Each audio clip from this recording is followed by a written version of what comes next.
Today, it's last-minute news, notes, player changes, and if they even matter. Let's go.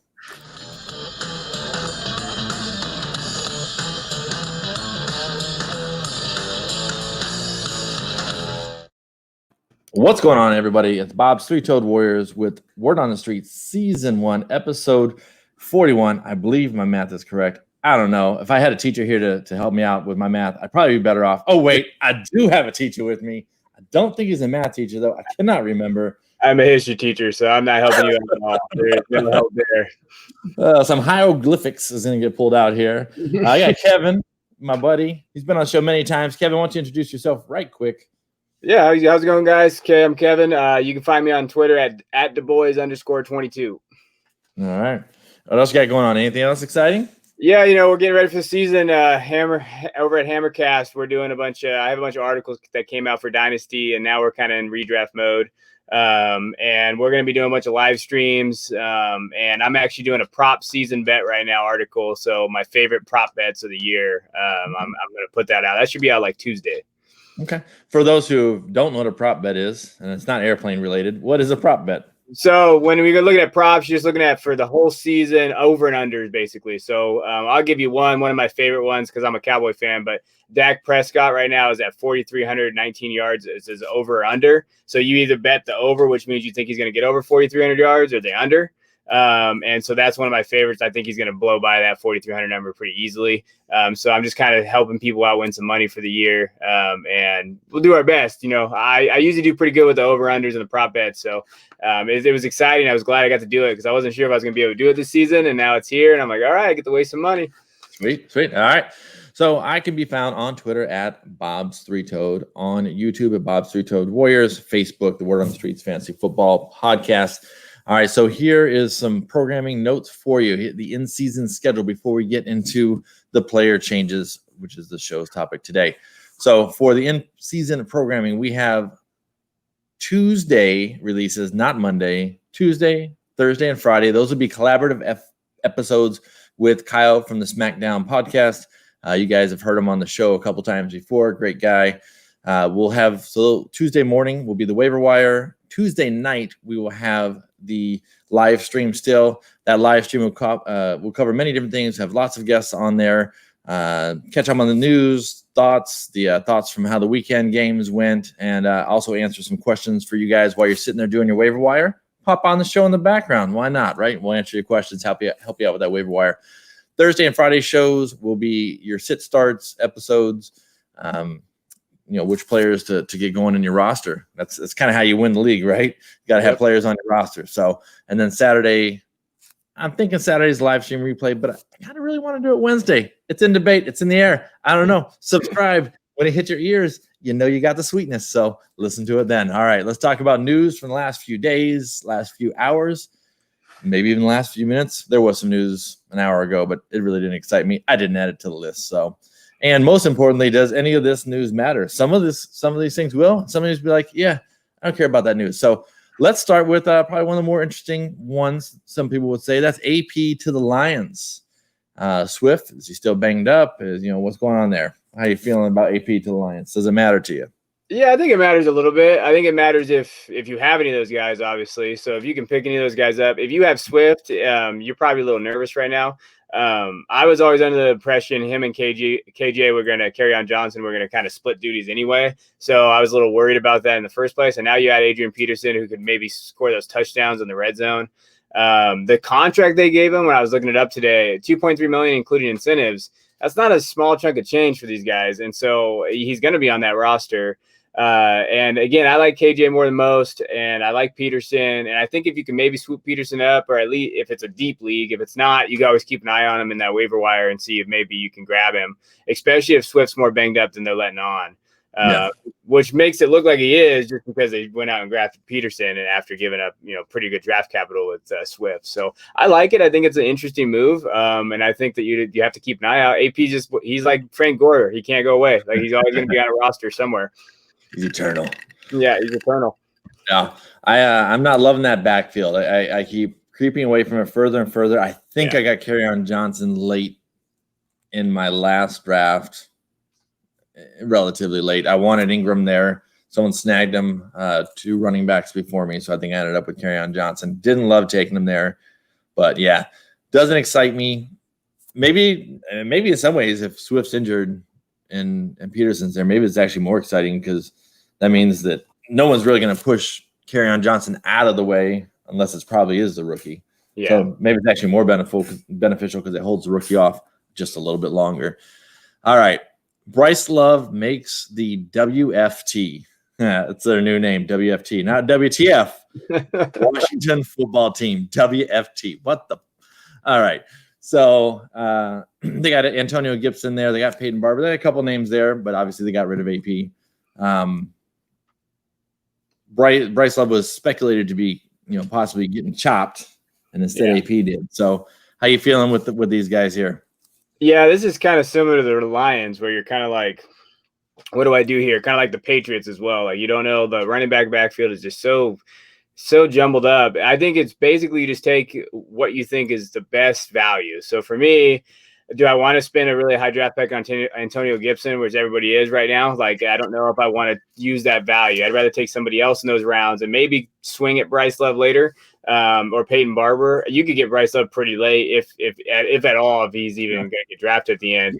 And the thing about Bryce Love I really like I talked about it all the time with him when he was coming out of college, when he should have came out of college. I scouted him a lot for the Devy stuff. I mean, this guy had 2,100 yards and 19 touchdowns, and he had 8 yards per carry. Now, I know some people think, yards per carry is a stupid stat, but 8 yards per carry is nothing to. No, that's respectable. Nothing to sneeze at, and he can play. And so I think if he gets an opportunity, maybe he could be that guy that we see always in that late half of the year. Oh, he takes off. Okay, hey, that might be the guy. I just don't know how good the Washington Redskins are going to be this year. Bingo. So that's the thing. It's like, how good are they really going to be? They're going to be down a ton. Haskins really, I don't think, is the answer. So I just don't know if I want anything to do with any of that value or ADP. Yeah. The when I'm looking at where I've got the 2 teams statted out, it's like literally looking at the 3 running backs they have. And it's like, okay, move down 5 spots for this guy, go to the next guy, move down 5 spots to the equivalent on the other team. It's like both teams, they kind of suck, but Washington just paralleled a few spots behind each pick or each placement compared to the Lions. I just see the Lions scoring a lot more scoring opportunities if that team is what it should be. And Washington is, I don't know, Mr. Prop Bet. I think they're supposed to win 1 game, 0 games this year, 2 games. I think they're at minutia 5.5 or 4.5, somewhere around is that high. Okay. All right. It's pretty bad though. It's pretty bad. So it's pretty bad. All right. This is really a 2-piece, right? Josh Rosen cut. And then I think later in the day after I put this in here, didn't he ended up he went up with Tampa, yeah. Yeah, so I didn't add that. So Josh Rosen cut. That's probably a good sign for Tua, right? Mm-hmm. Having more opportunity to come back maybe sooner, maybe not sooner. We don't really know. Yeah. No, I think with Tua, I think it's just going to depend on how they play. If they play pretty well, Fitzpatrick, I don't see Tua playing this year. But if they struggle, Tua's going to get in there at some point. Yeah, the fans will make sure of it, right? Yeah, they'll be screaming in the stands. Oh wait, they won't be. Well, 2 guys out there. Tua. Yeah, I think Miami is at like 13% in their crowd or whatever we come up with nowadays. Say, oh yeah, you can have this amount of percentage of people in there. Yeah. All right. And then Rosen to Tampa Bay, to me, means nothing for this season. But in Dynasty, you might be able to pick him. Well, you may have been able to pick him up on the cheap. Yeah, I mean, I have him because I had him from a couple of years ago. And like, this is the best case scenario, really, after all the crap he's been through. So it's like, hey, everybody says like, oh, he's a spoiled kid. He doesn't have the brains. He doesn't have the head because, he doesn't care about football. And well, he obviously still does if he's trying to still make teams. I just think he has the tools. And like, so I saw before he went to the Bucs, I saw like the Steelers were an option and these other places. If he could just get a shot somewhere, I really feel like at least compete and have a real chance and maybe have some continuity in a system for once. Cause he has like 8 different offensive coordinators the last 8 years or something crazy like that. I still think in Dynasty, he's worth something. You got to stash him and you just got to hope that he starts 1 year, gets an opportunity. Yeah, outside of Superflex with deep rosters, I'm not picking them up in redraft.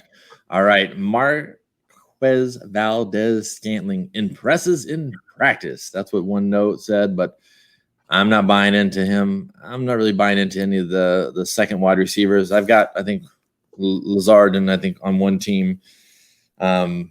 It's just a muddy spot, man. It's a muddy spot. You liking any of the number 2 receivers in Green Bay? No, not really. I mean, if I'm picking anyone, it's gonna be Lazard, and that's just because him and Rodgers seem to have a connection.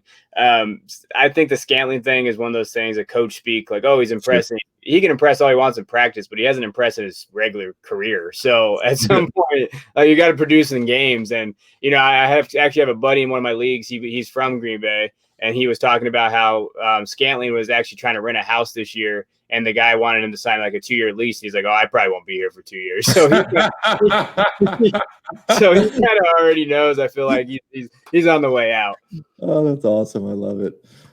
Back in the day, I used to sell newspaper subscriptions back in Denver, door to door, and in some of the fancier neighborhoods, our apartment complexes down in like Highlands Ranch, I think it was, like young football players lived in this apartment complex. I was like, holy hell. Yeah. So it was pretty cool seeing some of the Broncos and, as they're coming up in these apartment complexes. So I didn't know you were Bob the Paperboy out here just spreading papers and selling them, huh? There you go. Going door to door, man, busting knuckles, going up and downstairs apartments, making that money, running that mouth. That's what I do. All right. Darrell Henderson, hamstring headed in the right direction. So I picked him up last year in some dynasty leagues. Don't really have much of him this year in redraft, but I'm still rooting for the guy. But then he's got some obstacles in his way with Akers, who seemed to be having his own obstacles too. So yeah, that's another backfield that you don't really. I feel like we're getting more into these backfields where we don't want to just deal with them. And it's basically going to come down to luck with these guys. Like, okay, I have Cam breaks out. Okay, that's okay, great.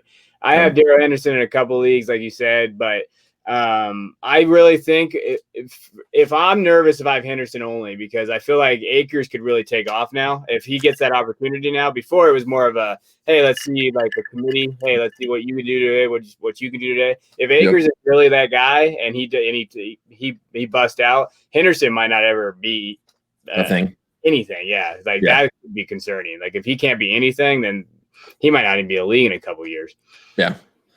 Yeah, I can totally see that, totally buy it. It feels like there's so many of these backfields that are this way this year. And that was even before we were kind of drafting. It was already kind of muddy. And then they started practicing harder and getting more hamstring pull. All the things that we kind of said would happen, right? They're kind of out of shape and the muscles aren't used to the extra hard work. I pull a muscle just, standing up. So, but just going to the bathroom. Anyway, the point of that story was I think that's part of the reason that pushed running back so high in the first 2 rounds this year. It's just people didn't want to be stuck with the backfields that were icky. It is icky. So, all right, let's slide over to another icky backfield. Let's go David Montgomery in his groin. I'm not talking too much about his groin, but he should be back not too long. Are you digging on Cohen? Are you staying away? I kind of been liking him in at least the half PPR, full PPR formats because I think he has some value in that anyway. But where are you sitting there? Yeah, I mean, if you have Cohen, you're probably happy right now. You could probably play him in a flex if you start 10, especially. He's somebody that you could probably get in there or any higher than that. I like Cohen. I think he's going to do better than he did last year. I just think they're going to put him in better opportunities. But I still am a Monty guy, so I hope he comes back because I think he still has a shot this year to actually produce for you. So if you can get a couple wins without him, and if Monty comes back healthy, full, that could actually take you over the top on your team. But I really want to see Monty. I'm just rooting for the guy. I got a soft heart for Monty for some reason. I don't know what. I'm not even a Bears fan, but I really like to come out of college, and I just felt like last year. I know people are going to say he had his yards per carry are awful, and I know he wasn't a great runner. Well, he's still a rookie. He still produced okay. It wasn't like a terrible year. And I really didn't feel like his coach put him in the best position last year. So I think Monty could do it. But if I'm going to have anybody, hopefully you draft the Cohen if you have Monty anyway, so that you could have that handcuff like later in the draft if you could get him later. But yeah, I mean, you can stream Cohen right now and just be happy with it. Sure. Yeah. I mean, if you have the Cohen from 2 years ago, you've got almost a starter. Yeah. Not even a flex player, but a starter, 1-2 starter. And if you get the Cohen from last year, you've got a 3-4, a second, third flex. So our first, second flex. So yeah, I can totally see it. All right, Preston Williams expected. There was air quotes there for those who are watching on the YouTubes, and I said it for those who weren't. Preston Williams expected to play in week 1. How does that make you feel? That's an offense that's weird. Not even from the, I guess even on the running back side, it's weird. Like, I don't know about you. I just don't like the running back side of that. Like, I don't even consider those running backs ever, personally. At least this season. And the wide receivers I'm kind of shying away from, but yeah, I mean they gotta put up points somehow though. So like right. you gotta that's why I'm hoping like Jordan Howard could just give me like a touchdown a game, or if I have to play him.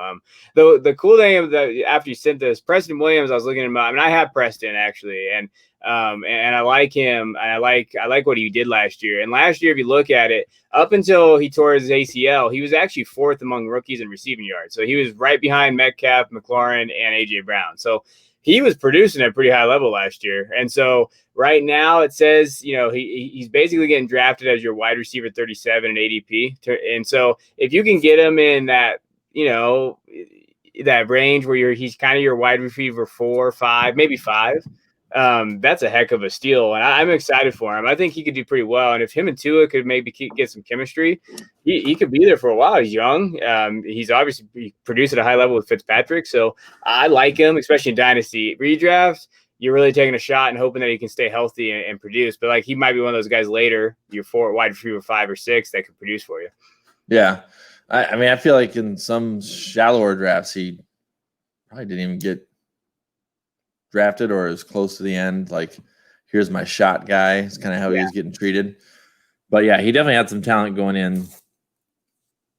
It's gonna be interesting. Just gonna be interesting over there on that team. I don't want to knock anymore because I got some people from England that they gave me a little bit of flack on the Twitter. I appreciate those guys. Appreciate y'all listening over there. I was like, well, you either had family in Miami or you used to watch Dan Marino or somehow they're like, no, we went to the games out here. And I'm like, all right, cool. All right. So these next 3 pieces are kind of all going to be talked about interchangeably or at the same time, I believe. So here's the quick notes, and we can kind of play with the headlines here. James Robinson played role in decision to cut Fournette. Fournette lands in Tampa Bay. Devontae Freeman visited the Jags. So there's the headlines, and I'll let you run with however you want to in there first, and I'll come in after. Yeah, so I kind of want to stick with Fournette just because I actually really like Fournette. I really think that he finished as I think it was a top 9 running back both the years that he was actually healthy when he was playing there. And so I really think he's not like a bell cow running back that everybody thinks, oh, he's really good, but he's not below average either. He's your typical average running back that still can yards per carry is below average. Yeah, I'm sorry, I said that out loud. Dang I know, I get it, but I mean, I still like him this year. Like, I know that his value comes down a little bit because I thought in Jacksonville that he was just going to be, he's just going to feed him. But if you look at it from that perspective too, I think the Bucs are going to be winning a lot more games. So they're going to need to run the ball too. So, and I didn't know how much Jacksonville is going to be winning. I mean, they're over under, I think it's like 3.5 right now. So I think I just think that he's in the best possible spot after what happened. And I still think he can produce. I still think that he's someone that you can rely on as your running back 2, 3 in that area. Okay, if you ride him as your running back 1, you might be in some trouble this year. But running back 2, 3, I can see it. I don't see any problem with it. I mean, and if you would have got him after he got cut, you could get him in like the 6th, 7th, 8th round. I saw. So yeah, if you hit that just right. Mm-hmm. Yeah, we had a draft the day after he got cut. Monday, I think he got cut on Sunday, I believe, or maybe on Monday, and someone that still drafted him at his regular position. Mm-hmm. Just hoping he would land somewhere, and he did, but that was a little ballsy for me. So I have pretty much I pretty much split. They're almost dead even. Ronald Jones, my RB 34, and Leonard Fournette, my RB 33. But I'm not in love with either one, and anything can happen in that backfield. It's crazy. Another disgusting, make me want to puke backfield. These backfields are going to hurt some people's feelings this year. It's going to be interesting to watch. Right. Well, and then we're going to think that they're going to be committees, and then, oh wait, this one's not a committee. Or you're going to have the 49ers effect, where it's me this week and you next week and me this week and you that next week. And yeah, that's what's going to piss people off. All right. Freeman visited the Jags. You think he'll become a Jag? Well, I don't know now. I mean, usually if you visit this late, you're going to sign when you go there, and then they usually have him go. So I don't know. Everybody kind of on the Freeman train. I think I have him like one league just because I'm holding and waiting in a dynasty that he gets picked up so I can trade him. But he hasn't had a really good season since like 2016. I haven't seen the last time. I think in 2016 was the last time that he actually had over 1,000 yards. He hasn't been able to stay healthy. I haven't seen his health. And so maybe he'll go to the Jags, but again, I don't think he's relevant. And I'm staying the heck away from anything that has to do with the Jags, backfield, and pretty much offense, unless you got Chark or Minshew, maybe. Yeah. I've got Minshew. I've got some Chark. I did not get anywhere near the running backs or the tight ends because I do feel like they're going to have to chuck that ball and play a lot of catch up. It's going to be Blake Bortles Jr. Yeah, I'll take all that. Yeah, I mean, I was upset. My boy Josh Oliver got hurt, and he was the guy I was hoping maybe could actually break through this year, and then now he's out. But yeah, other than that, I'm not. Stay away. Just stay away from me. All those, because I guarantee they draft a running back next year. I made a joke it's gonna be Najee Harris from Alabama, and all the people said, please don't wish that upon Najee Harris. I was like, I'm sorry. But I could see they're going to get a running back next year in the draft. It's pretty, I would almost call it a lock. Yeah. Yep. Fournette. Okay. Amari Cooper missed 4+ practices. Should I just step out of the way, Dallas man, and let you get that here? Yeah, I told you, dude. I got screamed at by the monocle guy, and I got told, oh yeah, Amari Cooper's going to be a stud this year. I just don't trust him. I worry about his consistency. And like I said, like, hey, you should have everybody should have been drafting Gallup in like the 10th, 11th round, like I was doing all offseason, because nobody wanted him, and he's going to be their wide receiver one. I really believe that he's going to be close to outproducing Cooper. I really believe that. I don't want anything to do with Cooper. Yeah, we already kind of was last year, right? Well, people say though, but the only reason he was so up and down is because he was playing hurt. Oh wait, why did he miss 4 practices? Because he was kind of playing hurt. Yeah, and I wish I would have said this to the monocle guy, because I didn't even think about it. But yeah, he was playing hurt. But how can you be playing hurt one game and have this phenomenal 200-yard game, and then the next game, oh, you have 2 catches? Like, those things don't intercede. Like, you can't just, oh well, he had 200 yards, great job, but he was hurt. Oh, he only had 2 yards, but he was hurt. What the hell is going on right now? Like, it doesn't work. Have your cake and eat it too. Yeah, I mean, come on. Like, you can always look at stats and try to manipulate him. And the way I look at it is, I just don't trust his consistency. I don't want him. I think I have him in a best ball league, and that's pretty much it. Like, I don't want anything to do with him in any of my leagues, just because I think he's going too high. And like I said, I'd rather have Allen Robinson 100%. I'd rather have those guys that produce on a consistent level. Yeah. I think in my last draft, I've seen him get pushed down some. Probably some of the injury doing that to him, but yeah, he's on 0 of my rosters for this year. Yeah. All right. I saw this little news blip. Gerald Everett. Don't know if I wrote this right. Gerald Everett not available for trade. Oh yeah. That's what I said. Gerald Everett not available for trade. So I think people came asking, hey, can I get Gerald Everett from you? And the team said, nope, not available for trade.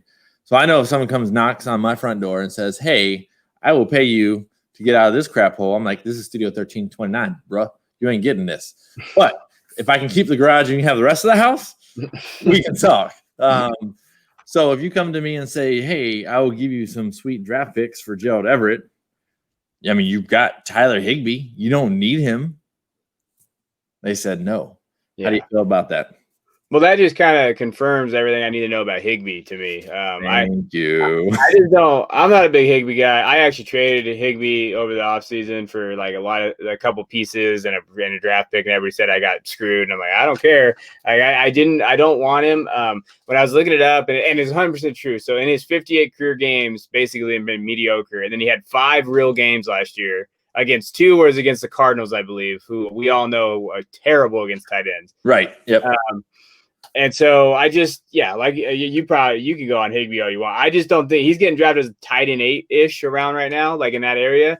there is no reason for him to be going that high. Wait until the 16th round and get Jarwin or get, Janu Smith or even someone like Irv Smith, who I think is still, those type of guys, Ian Thomas, all those different guys. I'd rather have those guys than Higbee. Yeah. So I have someone on Twitter today. I was, messing around on Twitter. I love doing that. And he's like, Twitter, Higbee in the 10th round. Should I jump on him? People are like, hell yeah, hell yeah, hell yeah. Now, granted, the 10th round, my starting lineup's set.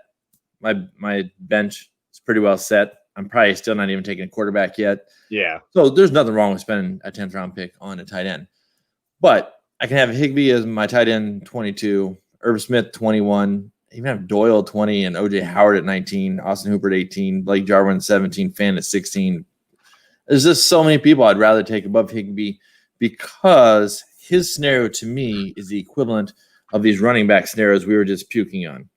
It's two guys who is going to be the guy. We think it's going to be Higbee, but Everett did fine before he got hurt, right? Yeah. And then, oh wait, they have a third wide receiver that's starting to emerge. Well, when they had three great wide receivers out on the field doing their thing, they didn't use two tight ends. When there's only one tight end, is it Higbee? That'd be fantastic. But if it's not Higbee, it's Everett. Oh crap, you just wasted your pick. So I'd rather just go to a backfield that has one tight end. Now, granted, he can get hurt. Anybody can get hurt. But just why? Why mess with it? Yeah. No, I mean, no, you're correct. I mean, I'm not drafting, like you said, you're wasting a pick, I feel like sometimes. Like right now, he's going around Christian Kirk, Jameson Crowder, Brandon Cooks, Marvin Jones, Montgomery. Those type of guys I feel like are more valuable to your roster than he would be. If you wanted to get a tight end like that, you can even get Noah Fant later. That's your guy, right? Okay, like you can go back and TJ Hawkinson, these other guys, like you can get them later. And I feel like they're going to be just fine. I mean, I even read an article today about Eric Ebron from the Steelers, and he's talking about how, he's going to have plenty of opportunity with Big Ben, and people I think are sleeping on him a little bit. So those are the tight ends that I'm looking at, and I'm like, man, I don't want to waste the high draft pick on Higbee. It's just, I'm just too nervous about it. I don't want to take it. Where is he? What position is he going? Where is he? Who, Higbee? Yeah. Well, I'm looking right here. He's technically right now. This is Fantasy Pros though. This is for PPR Fantasy Pros. He's going at 83, so tight end 7. Tight end 7. Okay. Then I'm looking at half. Okay, he's 67 and half PPR. Tight end 6 and half PPR. Yeah. 67. You're in the 6th round. Hell to the no. So I guess if you look at it that way, that guy who was looking at taking him in the 10th round. Sure. Why not? At that point, definitely. Why not? But I'm still not interested. Yeah. All right. Let's move on from Higbee. My boy Higbee. I still love you, Higbee. Get rid of Everett Higbee and then call me, okay? Get rid of the other girl and then call me. All right. So let's talk about Mike Williams may not play in September. There's a few games in September with his shoulder. Yeah. Do you like this for anyone other than Hunter Henry? I guess for everyone other than Hunter Henry. I don't know, but he kind of stretches the field a little. Helps everybody out. If Hunter Henry could stay freaking healthy, yeah, that would be great. No, it's I don't really like it. Joe Reed's okay, but again, I mean, Joe Reed didn't produce in college at all. So like you expect him just to pop into the NFL and be like, oh yeah, Joe Reed, he's my guy. And even KJ Hill, even at Ohio State, like he was okay. But again, the biggest knock on KJ Hill is he's not very fast. So if he's not very fast, he's gonna play out of the slot. I mean, how is he going to get open? He creates some separation, but then you also have Tyrod Taylor throwing the ball. So there's a lot of things down there that you don't really necessarily like. I hate it for Mike Williams because I thought people were sleeping on him a little bit because his touchdowns were down. If he had a few more catches, you'd been fine. His rebound year. Yeah, I thought it was. I still think he'll be okay. But again, and he's young. He's 25. If you're in redraft, you could probably wait on him. He's not going to be someone might draft him, keep him, but they might not just because September. It kind of depends your league. But keep an eye on him because I still think he could be all right. But no, I'm not really. I'd be more happy if I had Allen and Hunter Henry, and I just said, I'm just roll with those guys. Yeah. Well, speaking of Allen got a 4-year, $80 million extension. Yeah, he got paid. Damn, son. That's a lot of money. Yeah. That's a lot of money. That's more money than I got, that's for sure.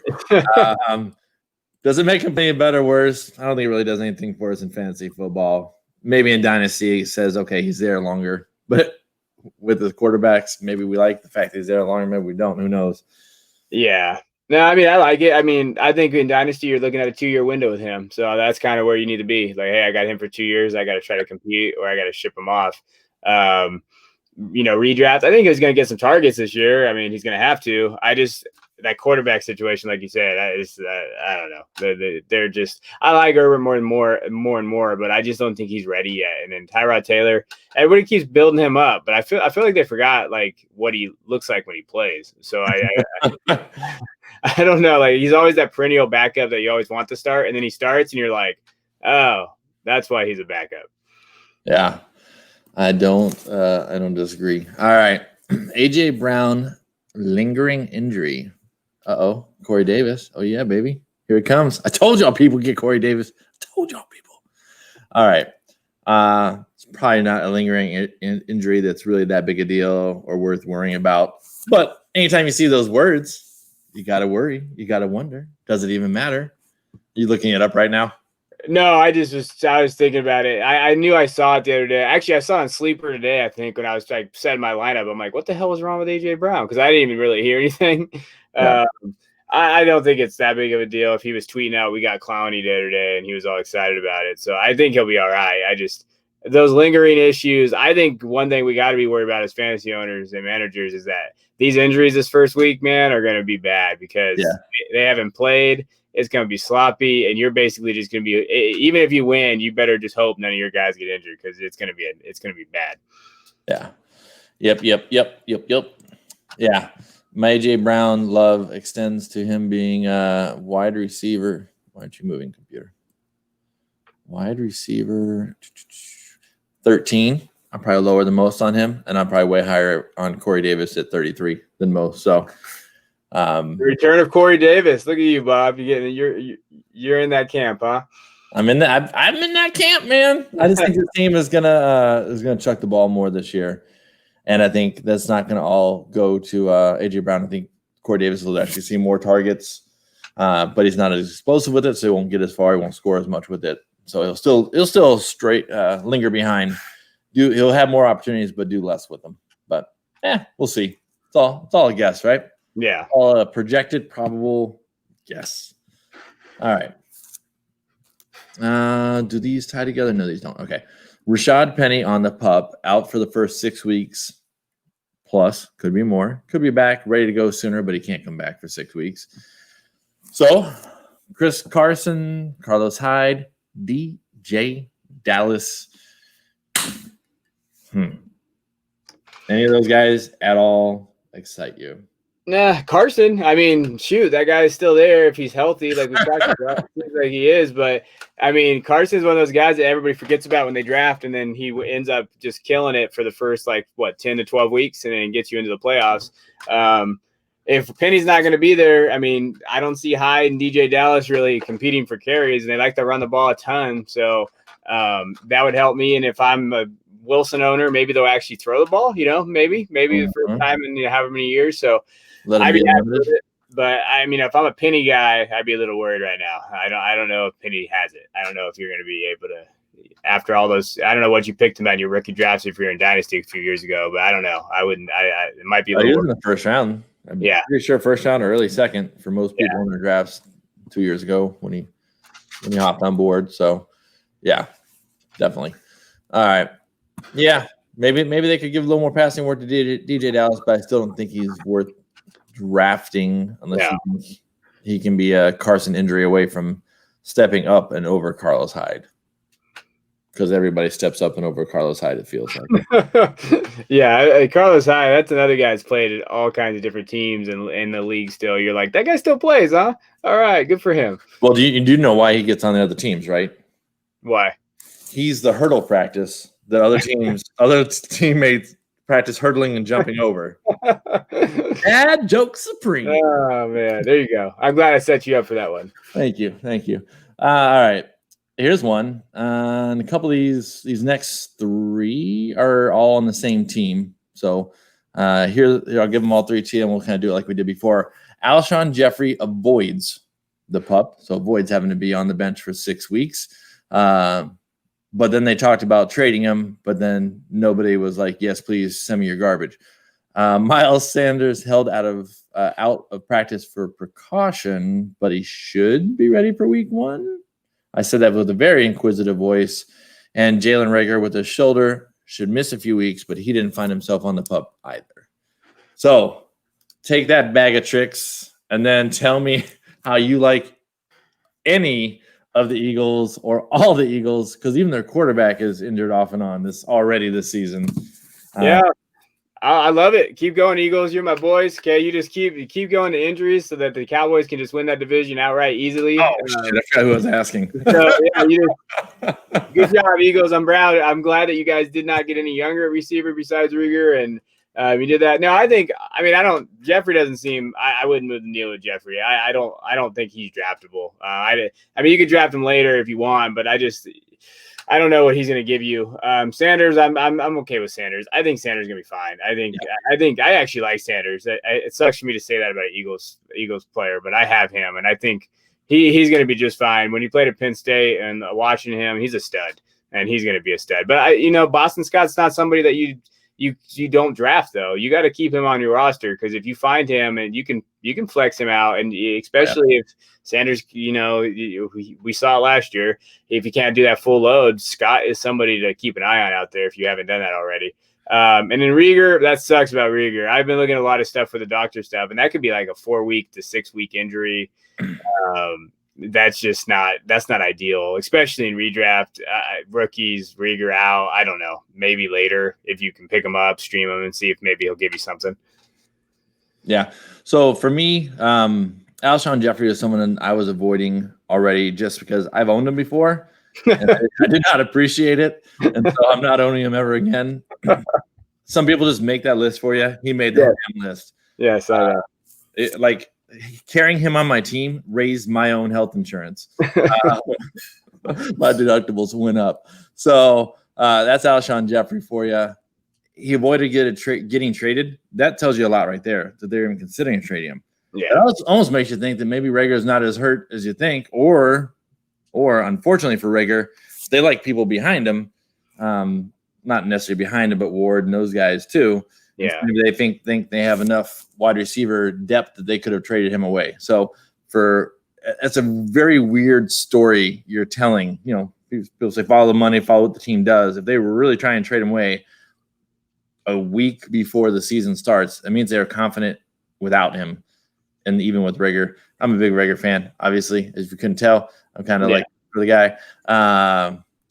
If in redraft, if you have Reagor and you already drafted him, you didn't draft him to be your 1. You didn't draft him to be your 2. You didn't even draft him to be your third flex, or your first flex, excuse me, your third wide receiver. So him sitting on the bench for a few weeks, it's probably fine because you probably can hit bye weeks yet. Although if a hot running back comes up on waivers, I'll cut him if I need to. If I need to make space, that's fine. As far as the running back scenario, hopefully Miles Sanders is back and booming quickly. But even without Miles Sanders being injured, I was looking at Boston Scott as that Cohen from 2 years ago kind of guy, especially with that wide receiver core being so shaken. Although a lot of that work is probably just going to push right over to the 12 personnel, throwing both those tight ends out there and making them do some work. So, fun team when you don't like any of the wide receivers, but you love their tight ends and you like their running backs, isn't that weird? And I don't like their quarterback, but I have him ranked like 9th or something. I have him ranked high. I just don't. Yeah, Winslow produces like he does. He actually does produce. How would you feel about this? Because I got this trade offer today, and it kind of made me throw up a little bit. So I have Reagor in a dynasty, right? And someone offered me N'Keal Harry straight up for Reagor. And I looked at it like, do you think I'm stupid? Like, what is happening right now? But I had some of the worst trade offers today. And I looked at that like Reagor, yeah, he's hurt for a few weeks, but this is dynasty, bud. Like, I'm not getting rid of him for N'Keal Harry. Come on, man. N'Keal Harry was in the first round last year. First wide receiver off the board in rookie drafts. I know. Yeah, the last year's rookie class for those guys like Butler and Harry and those guys, that might not look very good. In by next year, that's not going to look very good. Yeah. I probably would have just left it alone. unless you're big on him last year and they're like, oh, here's an opportunity. But Yeah. yeah. I'm good. I'll stay. All right. Speaking of rookies, KJ Hamler avoided the pup with his hamstring, blazing speed in the slot. They got Tim Patrick out there playing in his place right now. Tim Patrick did have some success in prior years on Broncos, but I think Hamler's like a 4.20 or whatever for those who love the combine and all those numbers that don't mean a thing. He can move. That's for sure. What'd you say? I said he can move. That's for sure. Yeah. He can run. Yeah. So that's why you blew out your hamstring, buddy. You're so damn fast. Like you took off, hamstring's still back there. Come on. We don't. All right. Does that matter to you at all? Do you care? Do you care for Broncos' third wide receiver? Well, that just depends on what you think of your boy Locke. So I think it really comes down to, is Locke going to be able to? Is he going to be able to actually produce high enough to get all three of those guys involved? And I love Sutton, I really do, and I love Judy, and I think Hamler plays a role. I think Hamler's going to be fine for you guys. I mean, I'm sure you like Hamler, but I don't know if he's going to necessarily get you the value that you need to redraft. Maybe he's just some guy you put in there on bye weeks, injuries. Maybe you get lucky that one game he has like 3 catches for 128 yards and a touchdown or something. But I like him. I think Hamler's going to be just fine for you guys. It just depends on Locke. Whatever Locke does this year, really going to rely on him. Yeah, I have a good habit. I don't know, of trying to avoid those kind of players on my fantasy team. Yeah, the 3 for boom guys, they're great when they boom for you, and if they're your, if you have 2 or maybe a third flex on your team, they're a great guy to put in those spots because at that point you're getting pretty weak, and those boom guys can really make it happen for you.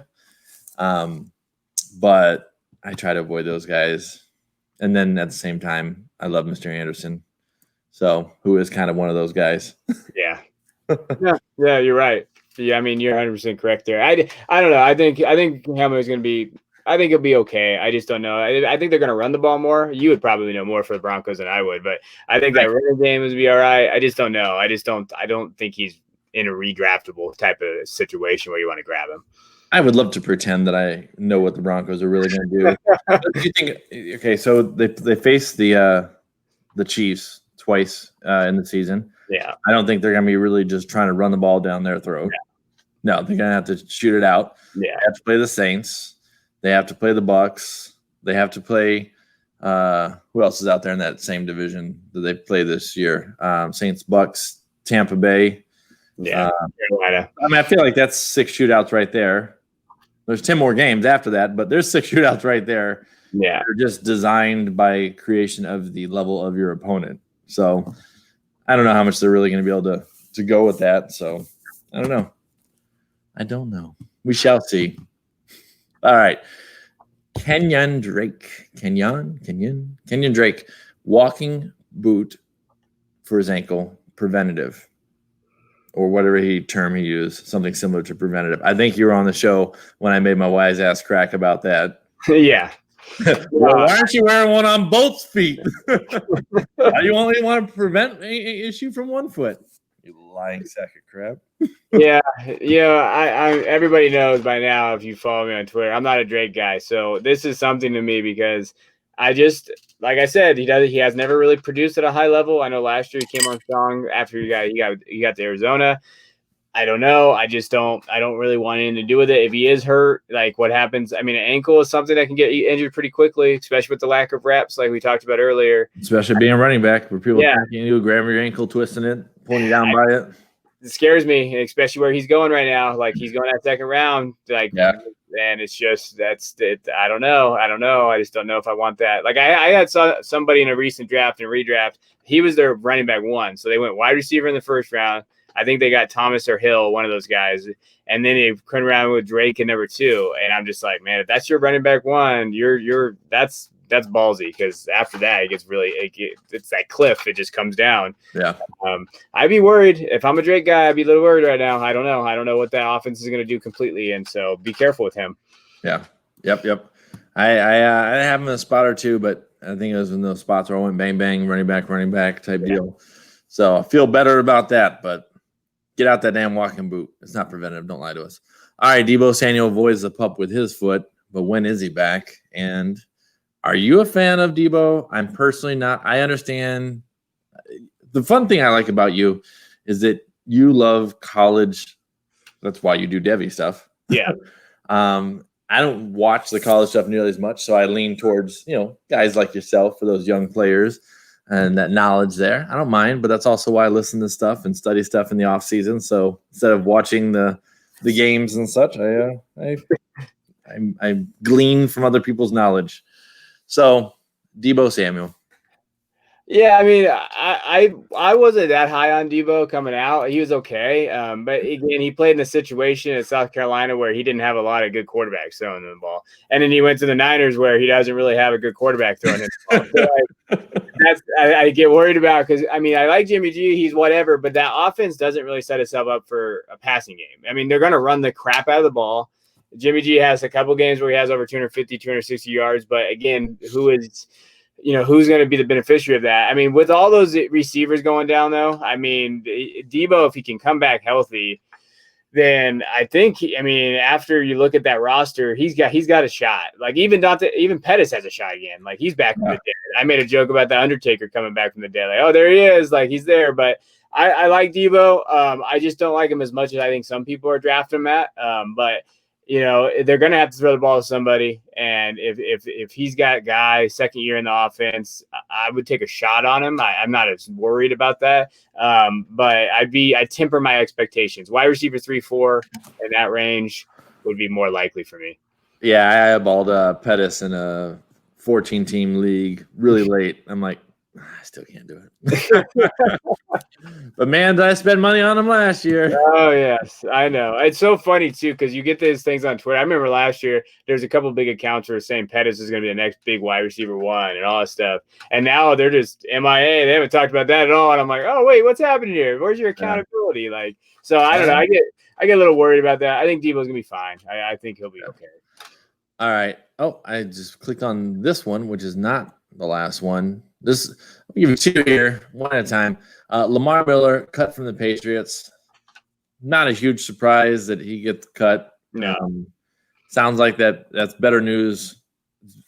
Better news for the guys in front of him than anything else. Yeah, that's another backfield. Have fun. That's been the story forever there, though. Yeah, that's why I never draft Patriots running backs. I don't really think, unless it's White. I'll take White. I'll take James White all day, but not the other guys. Yeah, James White's my RB 24.5 point PPR. That's not bad. I'll take that, right? Yeah. That's someone you can feel decent about putting in as your maybe second running back, but in your flex, you don't feel too bad about it. But then when you hit the other two gentlemen, Sony and actually I have Rex Burkhead ahead of, not much, but ahead of Damian Harris right now with just a little bit of injury. Maybe not. He might be fine. But they're all 52, 55, 60, all right there in the same realm. It's like just a pile of mud. It's a puddle of mud. Gross. Just nasty. Like, stay away. Because Belichick's going to start one of them one week, and he's going to have like 100 yards, 2 touchdowns. And then he's going to start another one another week, and it's just going to be one of those things just pissing you off more than anything. Yeah. Yeah, stay away. Just stay away. Lamar Miller, I think he's done. All right. For those of you who have not vomited yet on this show, because we've given you lots of opportunities to vomit on this show, we're going to mention one here as our final one before we tell you some more news and et cetera. But this is Mr. Mitch Trubisky named the starter. Barf. But it could be fine. I don't mind it. So I think I know why they had to do it. Not why they did it, but literally why they had to do it. Yeah. But my thought is that you'd say that they had to do it because they had to let him fail versus doing what they did in Tampa Bay, putting a guy in, pulling him out in the second quarter, putting another guy in next week, pulling him out in the second quarter and flipping back and forth. They wanted to give him the shot. Okay. No. Yep. Nope. Yep. We were wrong. Okay. Put in the other guy. Oh, he's just as bad. Yeah, whatever. Yeah, like you said, like it's just like that's the same thing. Like I actually, Trubisky, if you're in a Superflex league, he's not a bad third quarterback to have if you didn't spend a lot on him and he's just kind of there. maybe the first 6-7 games until he gets benched. Probably. I just don't think all the Eagle fans get all pissed off at me. But Nick Foles isn't that good either, guys. Like he couldn't. Like it's a Super Bowl, man. Shut your mouth. I know. Like I get it. Like I remember one night I got an argument about him saying he's better than Dak, and I'm just like, stop. Just stop talking to me right now. You don't know what you're talking about. But like it's just what was your last Super Bowl? Eagles fans. I know. Yeah.